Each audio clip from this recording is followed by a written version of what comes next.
ಪ್ರಿಯ ಸ್ನೇಹಿತರೆ, ಇಂದು ನಾವು ಕಿರಿಯ ಪುಷ್ಪ ಸಂತ ತೆರೆಸಮ್ಮನವರ ಹಬ್ಬವನ್ನು ಆಚರಿಸುತ್ತಿದ್ದೇವೆ.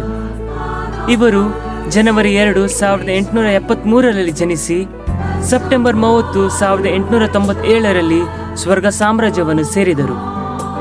ಇವರು ಕೇವಲ 24 ವರ್ಷ ಜೀವಿಸಿ ಅದರಲ್ಲೂ 9 ವರ್ಷ 4 ಗೋಡೆಗಳ ಮಧ್ಯೆ ಕಾರ್ಮೆಲ್ ಸಭೆಯ ಮಠದಲ್ಲಿ ತಮ್ಮ ಸಣ್ಣ ಪುಟ್ಟ ಕೆಲಸಗಳನ್ನು ಪ್ರೀತಿಯಿಂದ ಮಾಡುತ್ತಾ ಸ್ವರ್ಗಕ್ಕೇರುವ ಒಂದು ಸರಳವಾದ ಹಾದಿಯನ್ನು ಇಡೀ ಪ್ರಪಂಚಕ್ಕೆ ತೋರಿಸಿಕೊಟ್ಟರು. ಇವರ ಹೃದಯವು ದೇವರ ಪ್ರೀತಿಗಾಗಿ ಉಕ್ಕಿ ಹರಿಯುತ್ತಿತ್ತು. ಈ ಉಕ್ಕಿ ಹರಿಯುವ ಹೃದಯವು ತನ್ನನ್ನೇ ತಾನು ಪ್ರೀತಿ ಎಂಬ ವಿಸ್ತಾರ ಸಮುದ್ರದಲ್ಲಿ ಕಳೆದುಕೊಂಡಿತ್ತು.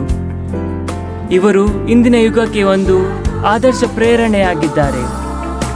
ಹಾಗಾದರೆ ನಾವು ಸಹ ಈ ಸಂತರಂತೆ ನಮ್ಮ ಸಣ್ಣ ಪುಟ್ಟ ಕೆಲಸಗಳನ್ನು ಪ್ರೀತಿಯಿಂದ ಮಾಡುತ್ತಾ ಪರರನ್ನು ಪ್ರೀತಿಸುತ್ತಾ ಪ್ರೀತಿ ಎಂಬ ಕಿರು ಹಾದಿಯಲ್ಲಿ ನಡೆದು ಸ್ವರ್ಗ ಸಾಮ್ರಾಜ್ಯವನ್ನು ಸೇರಲು ಪ್ರಯತ್ನಿಸೋಣ.